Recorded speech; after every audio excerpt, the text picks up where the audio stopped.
Nuevamente con ustedes, queridos hermanos y hermanas, en este santuario de la Madre Reina y vencedora 3 veces admirable de Schoenstatt, de su santuario Magnificat Patris, de los padres esclavos de la Eucaristía y de María Virgen, en el barrio Campo Alegre de Atillo. Estamos aquí en este ciclo de conferencias, de charlas pascuales, donde hemos venido tocando el tema de Fátima. Le hemos dado un poquito de prioridad porque hay una actualidad del mensaje de Fátima. Es una actualidad que no se ha perdido con el paso del tiempo. Ya son 103 años desde las apariciones y parece que siguen más actuales que nunca.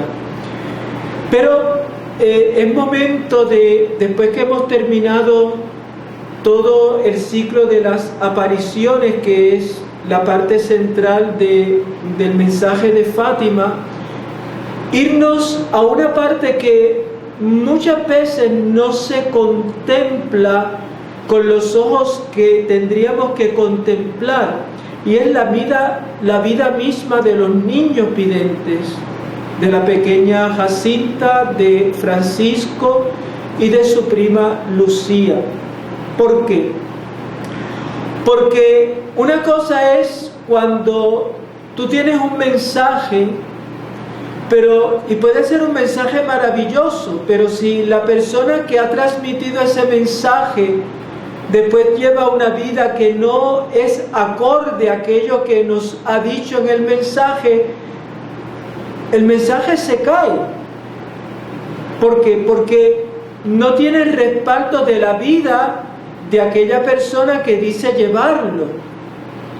Entonces es importantísimo, y más cuando sabemos que Jacinta y Francisco ya fueron declarados oficialmente santos por la Iglesia, primero beatos con el Papa San Juan Pablo II y con el Papa Francisco declarados santos.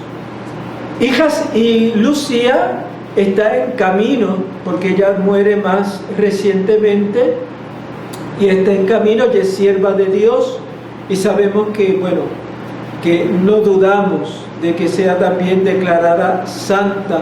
Por lo tanto, el mensaje de Fátima lleva el aval no solo de lo que oficialmente ha reconocido la Iglesia después de largos años de estudio y discernimiento, sino también el aval que le dan los mismos videntes, aquellos que anunciaron de parte de Nuestra Señora, la Santísima Virgen de Fátima.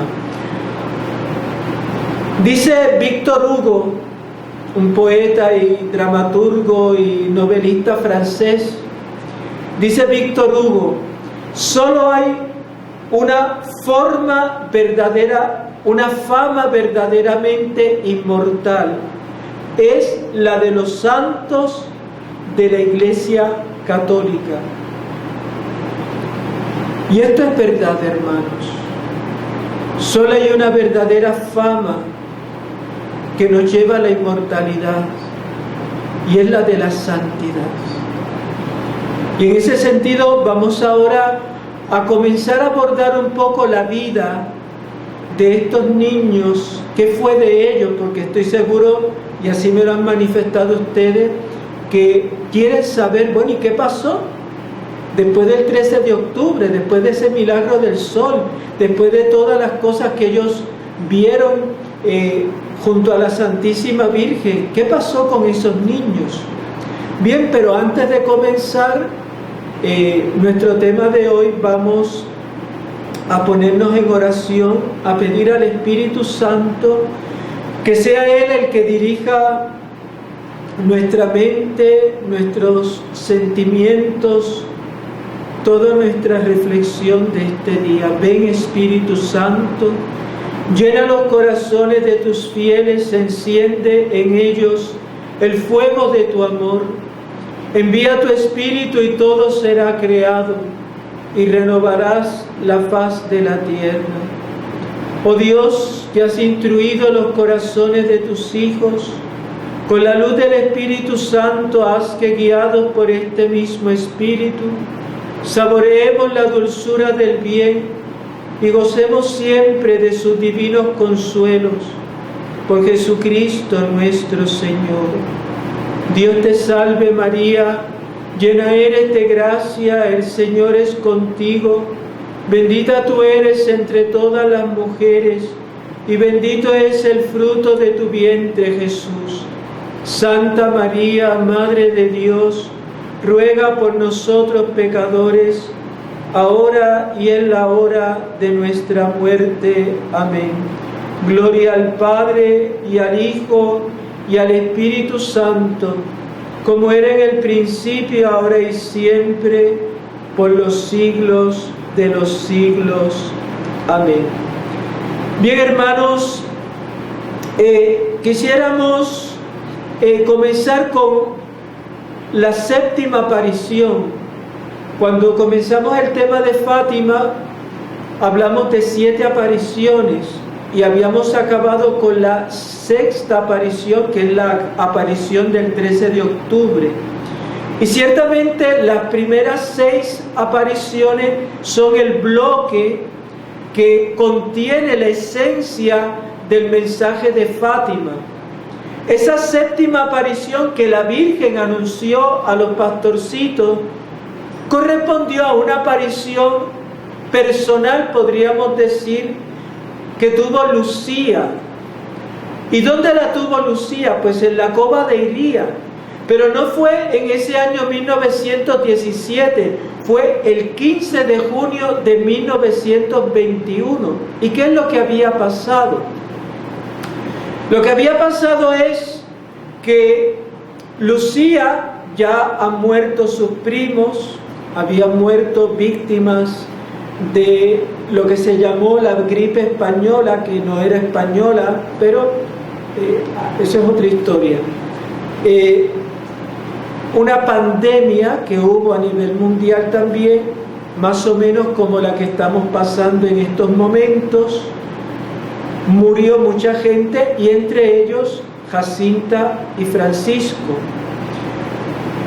Lucía está sola, la Virgen se lo había dicho, ella iba a quedar un tiempo, después nos enteramos que Lucía queda hasta el 13 de febrero de 2005, así que saquen cuenta, del 1917 tenía ella 10 años, a 2005 pues son muchos años, para que ustedes vean que los tiempos de Dios no son nuestros tiempos. Bien, ¿qué había pasado? El obispo de Fátima, el obispo de Leiría, Fátima, le había dicho a la niña que el camino a tomar era para ella irse con las hermanas Doroteas, unas hermanas religiosas que se dedicaban a la enseñanza, y donde fue llevada Lucía, pues para un poco sacarla del ambiente de Fátima, ya que estaba en estudio. Segundo, para cumplir el deseo de la Virgen de que ella pudiera estudiar, y también para encaminar la posible vocación de la niña, de la pequeña Lucía, a la vida religiosa. Estaba ella en un discernimiento. Y claro, ella le dice al obispo, pues sí, pero se lo dice con las muelas de atrás, decimos en Puerto Rico, es decir, era un sí. Pero ella, claro, se pone a pensar en su mamá, en su familia, en su casa, en sus hermanos, en la cova de Iría. Se pone a pensar, y claro, le entra ese pánico, ese miedo, lo que le suponía para ella dejar los lugares santos donde había tenido tantas experiencias sobrenaturales, y estaba arrepentida de haberle dicho que sí al obispo. Quería quedarse en Fátima, no quería irse a Oporto. Si ustedes miran un mapa, Fátima está como a mitad de lo que es Portugal. Portugal es una franja larga, y entonces de Portugal Fátima está en el medio, y Oporto está en el norte. Y el obispo se la quería llevar allá, al norte. Y claro, es otro ambiente, sin contactos con familia ni nada. Y ella estaba muy arrepentida, iba a la cova de Iría a rezar. Entonces, aquí lo voy a leer tal y como ella lo narra.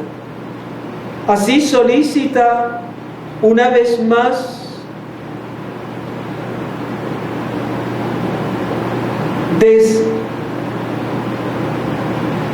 descendiste a la tierra, y fue entonces cuando sentí tu mano amiga y maternal.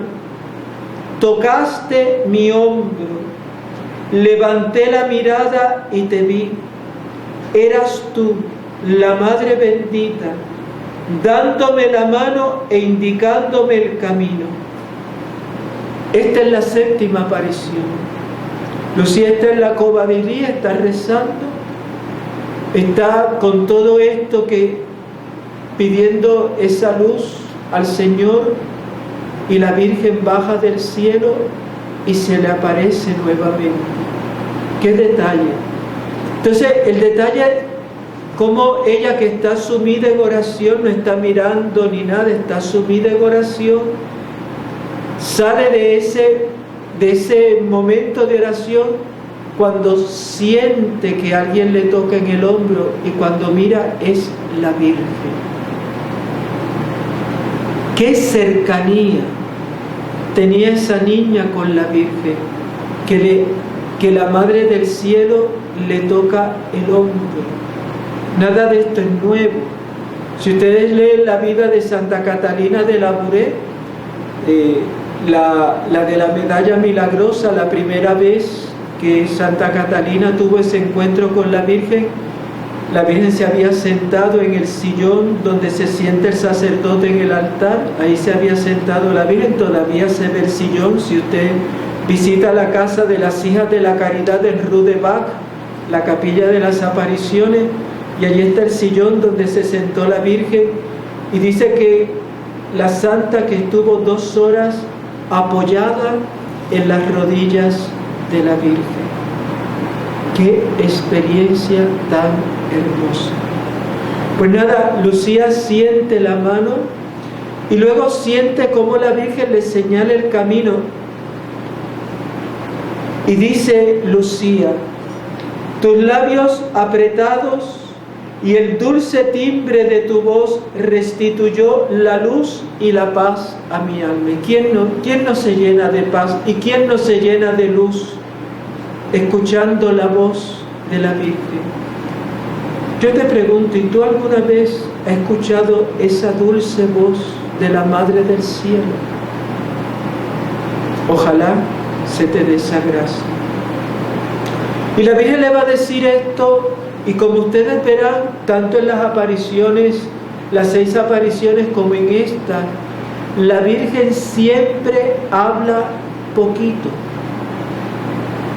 Por eso cuando usted ve apariciones por ahí que la Virgen llena discursos que parece que se los prepararon, yo le pongo un signo de interrogación a esas apariciones, porque ya tanta locuacidad como que no viene del cielo, como que es más fruto de la imaginación de esa persona que dice ser vidente que de la Virgen. La Virgen le dice solamente esto a Lucía: aquí estoy por 7ª vez. Sigue el camino por donde el señor obispo te quiere llevar. Esa es la voluntad de Dios. Y ahí acabó todo. La toca, le indica el camino y le dice estas brevísimas palabras: aquí estoy por 7ª vez. Sigue el camino por donde el señor obispo te quiere llevar. No por donde tú quieres ir, sino por donde el obispo te quiere llevar. Por lo tanto, la Virgen le señala el camino de la obediencia. Y muchas veces nosotros nos pasa igual. A veces no podemos entender por qué ciertas cosas, pero la Virgen nos pone cuál es el camino del Señor. El camino de la voluntad de Dios siempre pasa por la obediencia. Y ese fue el momento en que Lucía recobró la paz, recobró la luz, recobró entonces, dice ella, dice Lucía, repetí entonces mi sí, ahora bien más consciente del que dije el día 13 de mayo de 1917. Y mientras te elevabas de nuevo hacia el cielo, como una mirada, me pasó por el espíritu toda una serie de maravillas que en aquel mismo lugar hacía apenas 4 años se me había dado contemplar.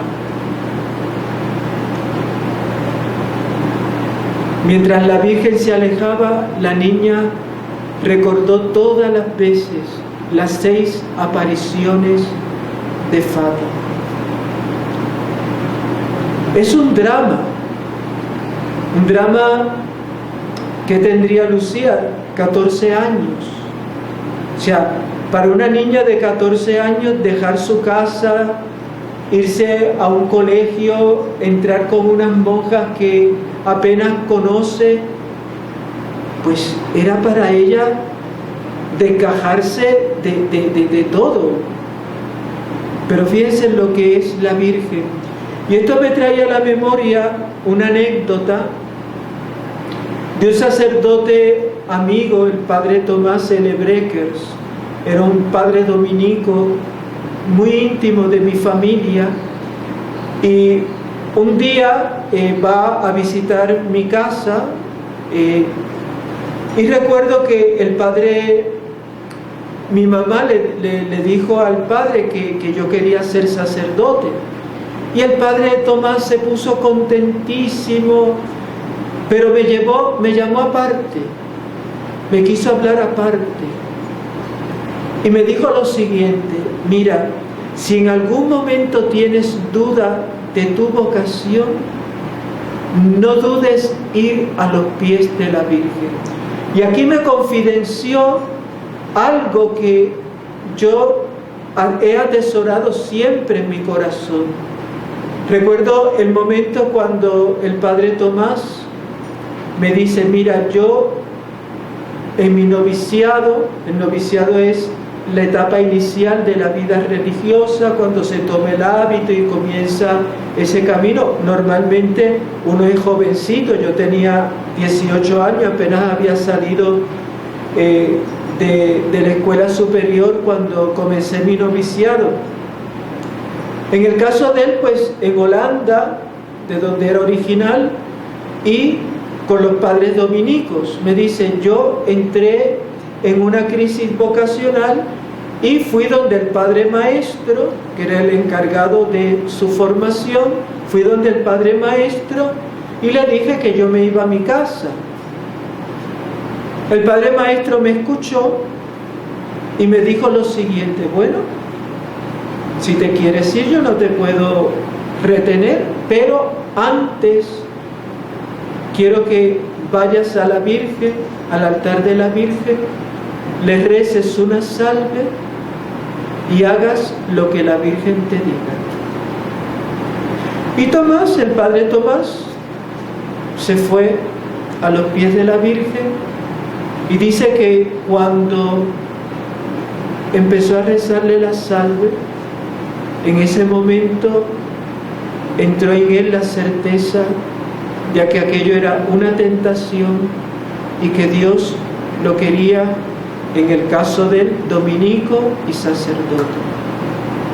Y nada, él fue después misionero muchos años en Puerto Rico. Ya digo, era misionero en aquellos campos en Bayamón, donde conocí a mi familia materna, y por eso quedaron esos vínculos, y periódicamente todos los años visitaba mi casa. Fue director espiritual de mi mamá, de mis tías. Bueno, fue un gran misionero y gastó sus años de vida aquí en Puerto Rico, y muy ancianito ya. Después fue que otra vez fue devuelto a su provincia original de Holanda. ¿Por qué le cuento esto? Porque muchas veces a nosotros nos va a pasar como Lucía. Podemos en la vida o ser tentados o estar pasando por un momento de purificación terrible. Nos pueden venir momentos de duda: si he decidido bien en lo que tengo que hacer, si esta es mi vocación, si Dios me llama al sacerdocio, o si después de tantos años de casado y viendo cómo mis hijos me tratan o me trata mi esposo, mi mujer, este es mi lugar. Y el demonio siempre va a querer hacernos las cosas fáciles. Pues vete, no te importe nada, ¿para qué tú vas a seguir sufriendo? Yo lo que te aconsejo es lo siguiente, como me dijo el Padre Tomás: vete y rézale una salve a la Virgen, y lo que ella te indique, eso tú haces. Y estoy seguro que el demonio, si es de origen demoníaco, esa tribulación va a desaparecer. Si es que estamos viviendo un momento de tribulación, de purificación interior, el Señor nos va en ese momento a conceder una gracia especial para entender el proceso por el que estamos. Por eso, cuando tú sientas que el demonio te habla de divorcio, cuando tú sientas que se te habla de abandonar el sacerdocio o la vida religiosa, cuando tú sientas que el demonio te pone las cosas, te las pinta fácil, ten mucho cuidado, porque no estás quizás en el momento de tomar decisiones, estás en el momento de esperar que Dios te señale cuál es el camino. Si Lucía no hubiera ido a donde le indicaba el obispo, ella se hubiera podido quedar en Fátima. Pero lo más seguro, los planes de Dios que tenía sobre ella no se hubieran realizado. Hubieran sido planes que se hubieran frustrado. ¿Por qué? Porque son los planes que muchas veces nosotros queremos que se hagan según nuestra voluntad y no según la voluntad de Dios. Ahí tenemos, por ejemplo, vamos al Evangelio de San Juan, en el capítulo 21 del Evangelio de San Juan, que es cuando Jesús se encuentra nuevamente con los apóstoles y especialmente con Pedro, que le pregunta por 3 veces: Pedro, ¿me amas? Y Pedro le dice: sí, Señor, tú sabes que te quiero, Y Jesús le vuelve y le dice: Pedro, apacienta mis corderos, apacienta mis ovejas. Jesús los restituye en el primado dentro de los apóstoles. Pero eso sí, le hace resarcir aquellos 3 actos de desamor que fueron las negaciones. Y por 3 veces tuvo que confesar el amor de Jesús. Pero llega un momento en que Pedro se da cuenta de que Jesús le está echando en cara, le está recriminando su cobardía, su ser un boquiflojo, de mucho decirle que nunca lo va a abandonar, que estaba dispuesto a morir y no había cantado el gallo, lo había negado 3 veces. Sin embargo, cómo Jesús es fiel a su plan sobre Pedro. Y dice en el texto que después que por 3.ª vez Jesús le dice: apacienta mis ovejas. Estamos capítulo 21, versículo 18. Jesús le va a decir a Pedro: en verdad te digo, cuando eras joven, tú mismo te ceñías e ibas a donde querías. Pero cuando llegues a viejo, extenderás tus manos y otro te ceñirá y te llevará a donde tú no quieras. Y dice en el versículo 19, con esto indicaba la clase de muerte con que iba a glorificar a Dios. Dicho esto, añadió: sígueme. Bien, ¿a dónde voy? La pequeña Lucía tiene aquella terrible tentación de salirse del plan de Dios. La Virgen baja del cielo y le confirma que el plan de Dios es el que misteriosamente para ella traza el obispo, en este caso el obispo, y que vaya, que por ahí va a estar en la voluntad de Dios. Fíjense en cómo el Señor le dice a San Pedro, también en un momento de crisis: Pedro, cuando tú eras joven, tú querías hacer lo que te daba la gana. Tú querías, ¿verdad?, ir a donde querías. Por eso digo hacer lo que te daba la gana. Querías ir a donde querías. Muchas veces en la vida nos pasa eso.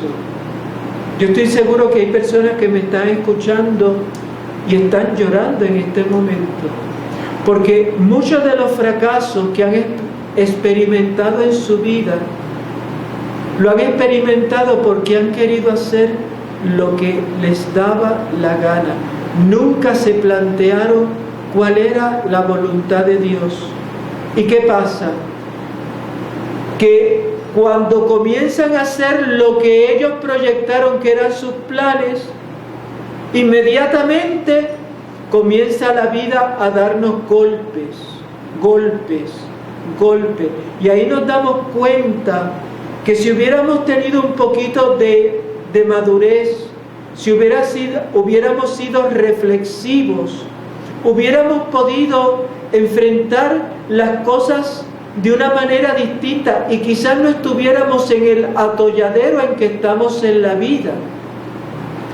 Y alguno estará diciéndome: pero entonces, Padre, ¿cómo puedo yo en este momento arreglar esto? Muy sencillo. ¿Has hablado con Dios?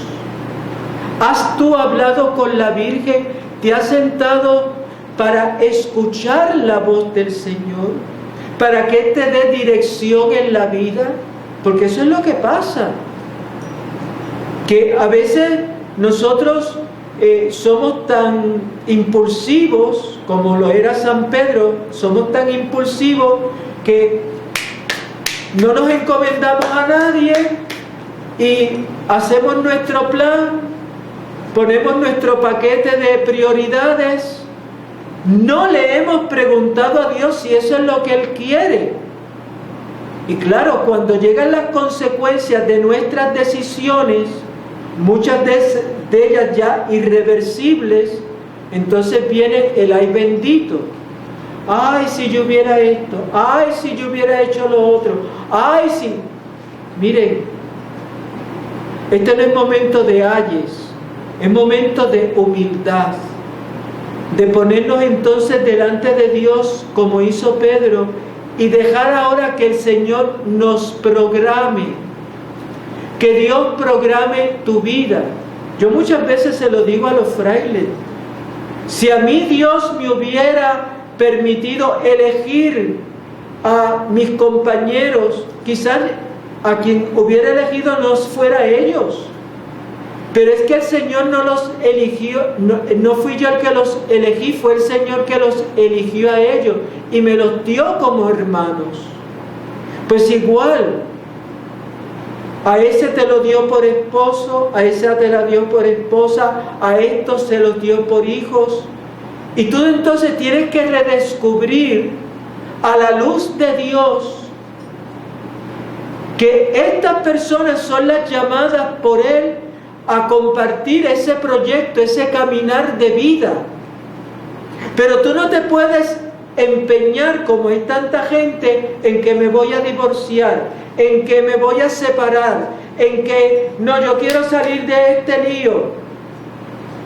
Muy bien, tú puedes salir de tu lío. ¿Para qué? Para meterte en otro mayor.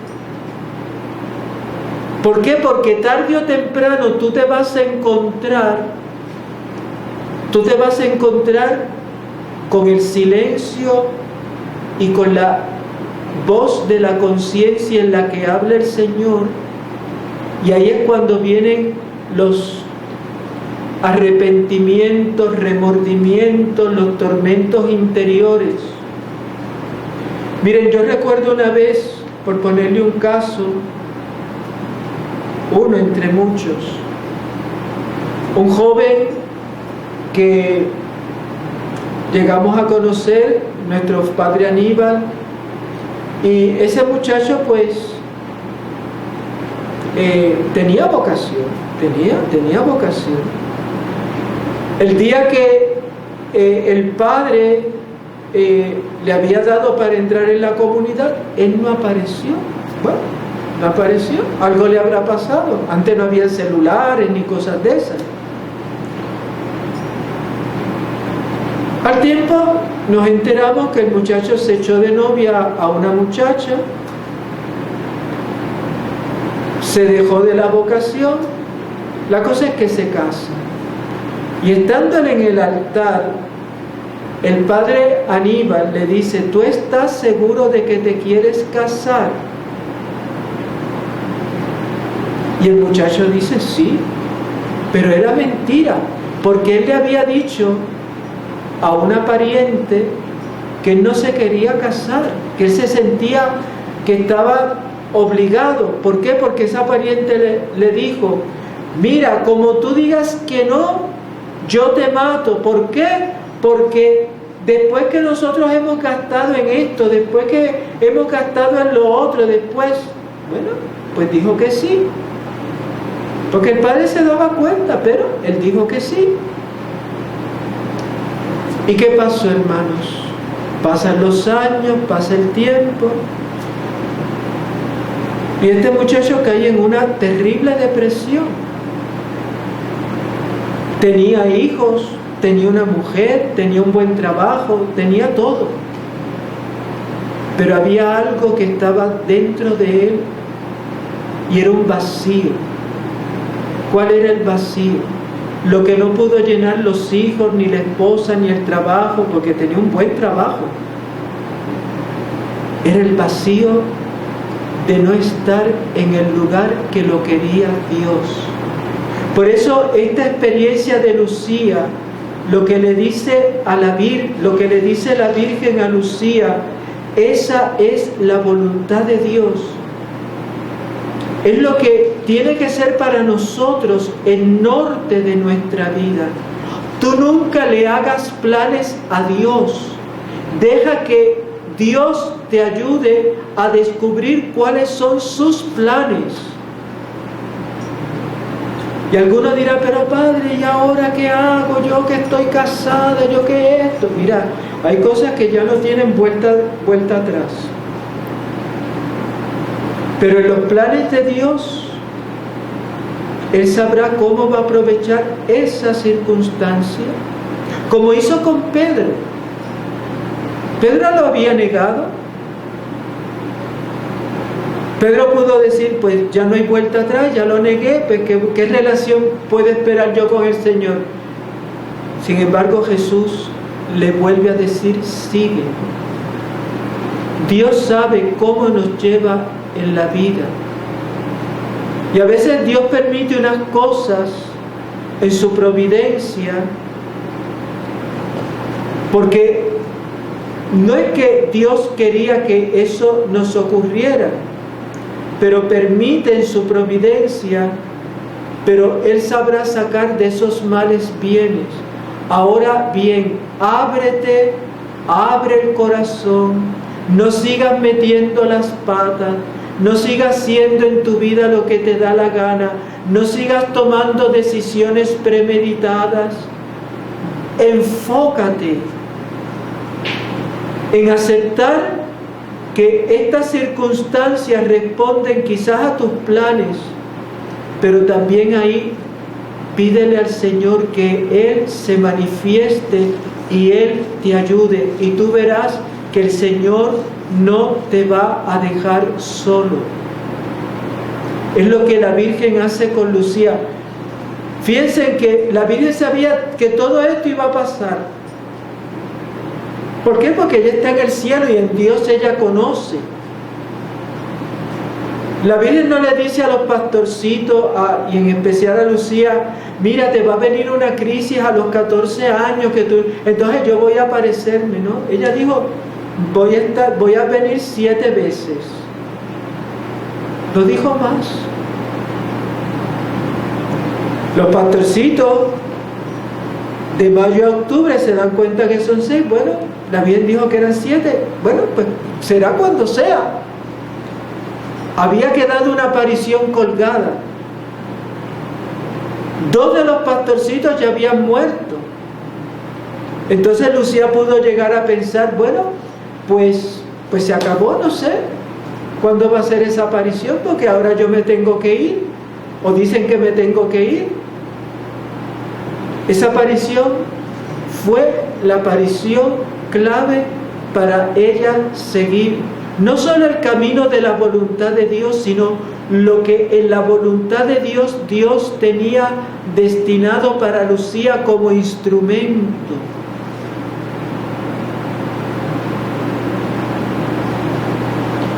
En este momento en tu vida, quizás donde hay confusión, hay luchas, hay dudas, hay vacilaciones, hay crisis matrimonial, hay crisis de fe, hay crisis, muchas crisis.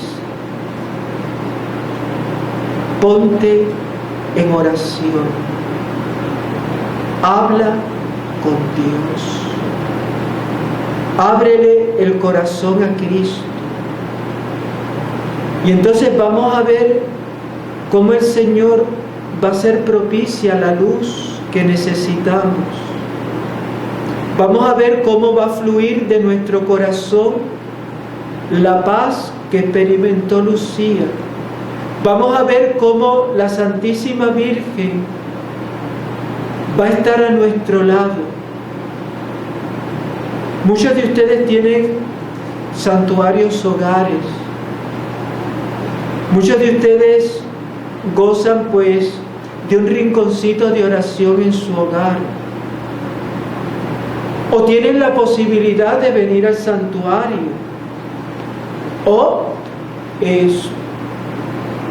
quizás no tienen nada de esto, pero nunca es tarde. ¿Por qué? Porque allá dentro de nosotros podemos buscar esa presencia del Señor, y el Señor se hará presente en nuestra vida. Fíjense que esto que escuchamos en el Evangelio, ¿verdad?, de San Pedro, lo pasó el Señor también. O sea, no pensemos que esto solamente le pasa a nosotros. También Jesús, nuestro Señor, tuvo momentos de oscuridad. Voy a leer el relato con ustedes. Lo tomo del Evangelio según San Marcos, capítulo 14, versículo 32. Van a una propiedad cuyo nombre es Getsemaní y dice a sus discípulos: sentaos aquí mientras yo hago oración. Toma consigo a Pedro, Santiago y Juan y comenzó a sentir pavor y angustia. Y les dice: mi alma está triste hasta el punto de morir. Quedaos aquí y velad. Y adelantándose un poco, caía en tierra y suplicaba que a ser posible pasara de él aquella hora. Y decía: Abba. Así lo pone el Evangelio: Abba, Padre, todo es posible para ti. Aparta de mí esta copa, pero no sea lo que yo quiero, sino lo que tú quieres. Viene entonces y los encuentra dormido y le dice a Pedro: Simón, ¿duermes? Ni una hora has podido velar. Velad y orar para no caer en tentación. El espíritu está pronto, pero la carne es débil. Y alejándose de nuevo, oró diciendo con las mismas palabras. Jesús también sintió temor, angustia. Se sintió que en ese momento no podía más. Sintió que en aquel momento todo lo que él veía venir del drama de la pasión era algo insoportable en la naturaleza humana que poseía. Pero fíjense en cómo Jesús busca el rostro del Padre. No mi voluntad, sino la tuya. Qué grande, por eso, cómo la Virgen reservó esa séptima aparición, no para cuando Lucía se hizo monja, no para cuando Lucía fue llevada a la cova de Iría a presenciar la beatificación y luego canonización, la beatificación de sus primitos, Jacinta y Francisco. No, la reservó la Virgen para el momento en que Lucía iba a necesitar esa presencia materna de María. Por eso cuando vamos al santuario, sentimos muchas veces, y lo hemos sentido, y sé que hay gente que me está escuchando que ha sentido en esos momentos que visita el santuario cargada de muchas situaciones difíciles, han sentido el consuelo de la Virgen. Y fíjense que esto no es nada nuevo. Si nosotros vamos al texto del Evangelio según San Lucas, donde nos habla también de la agonía del huerto, San Lucas va a dar un detalle que no lo da ninguno de los otros evangelistas. Es el capítulo 22, versículo 43. Todo lo demás es igual, que Jesús fue, vio a Pedro dormido, vio a los apóstoles que no estaban en oración, sino que estaban roncando. Se da cuenta que está solo en aquella agonía, que está en una terrible tribulación, que el demonio le tienta para que se salga del camino del Padre, pero él afirma: Padre, no mi voluntad, sino la tuya.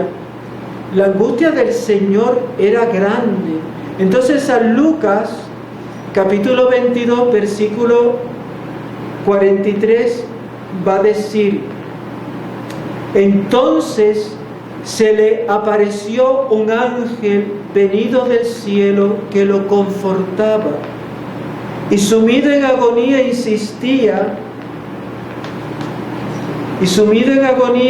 insistía más en su oración.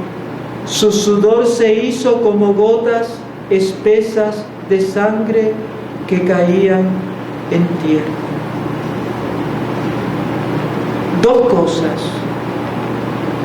San Lucas, como médico que era, Lo sabemos porque San Pablo así lo dice. Lucas, que era médico, da un detalle clínico. La angustia del Señor era tan fuerte que los capilares, a romper por esa angustia terrible, por ese estado en que él se encontraba, que aparecía como si tuviera sudor de sangre. Y esto es un fenómeno provocado en una situación de angustia. Eso está estudiado por la medicina. Por lo tanto, Jesús estaba sintiendo angustia real, no una angustia ficticia, porque a veces nosotros pensamos, ¿verdad?, que somos los únicos que sufrimos en el mundo. No, también el Señor sufrió, y sufrió hasta derramar gotas de sangre. Imagínense el tipo de sufrimiento que llevaba el Señor con él. ¿Qué dice? Que vino entonces, se le apareció un ángel venido del cielo que lo confortaba. Para Lucía fue la misma Virgen. Nosotros en la vida, Dios usará siempre sus ángeles. La palabra ángel en la Biblia significa mensajero. Ese mensajero puede ser esta conferencia que tú estás escuchando, y yo me convierto para ti en un ángel, un mensajero de Dios. Yo no sé cuál es tu situación, porque yo estoy simplemente ante las cámaras, pero tú que me estás siguiendo, por eso digo que estarás llorando, porque Dios te está hablando al corazón. Y en ese sentido yo soy tu ángel, te estoy confortando, te estoy diciendo, mira, no hagas esto. El camino de la voluntad de Dios pasa por ese matrimonio. El camino de la voluntad de Dios pasa por tu vida consagrada. El camino de la voluntad de Dios pasa por ese sacrificio que Dios te pide, por esa enfermedad. El camino de la voluntad de Dios pasa por esa cruz. El camino de la voluntad de Dios es este, no es este que te quiere dar el demonio. ¿Cuál es el camino de la voluntad de Dios para ti? Y ahí es donde Dios nos puede dar alguna experiencia íntima, personal, como es la que muchos han vivido en el santuario, cuando allí han podido desahogar su corazón ante el Señor y la Santísima Virgen, y han salido con una inmensa paz y con la mente clara, y sabiendo qué decisiones tenemos que tomar. Esto es lo que todos queremos. Pero ya estamos viendo que Dios no nos va a privar de esa etapa de sufrimiento, que es una etapa que Dios permite para purificarnos, por otro lado para hacernos humildes, y en esa humildad nosotros reconocer que necesitamos la ayuda de Dios, y que a veces la ayuda de personas que vienen de parte del Señor a nuestra vida.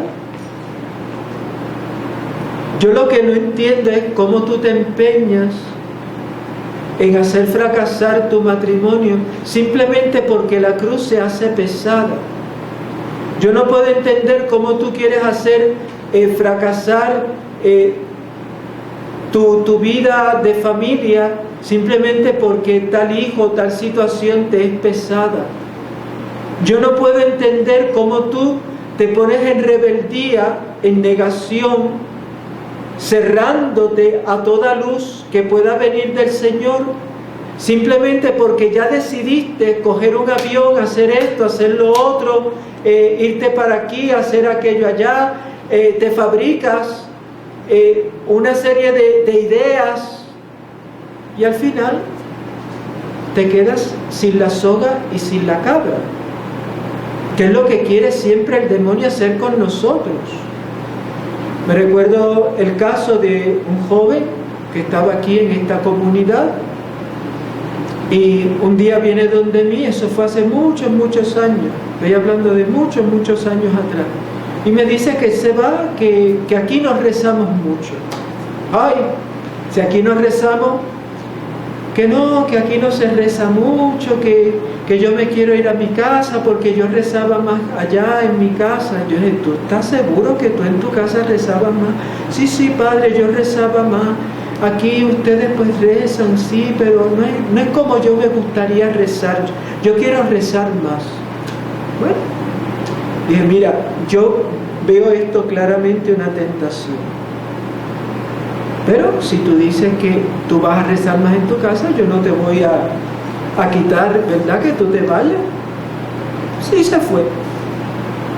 Pasan los años y un día me lo encuentro en Sam's.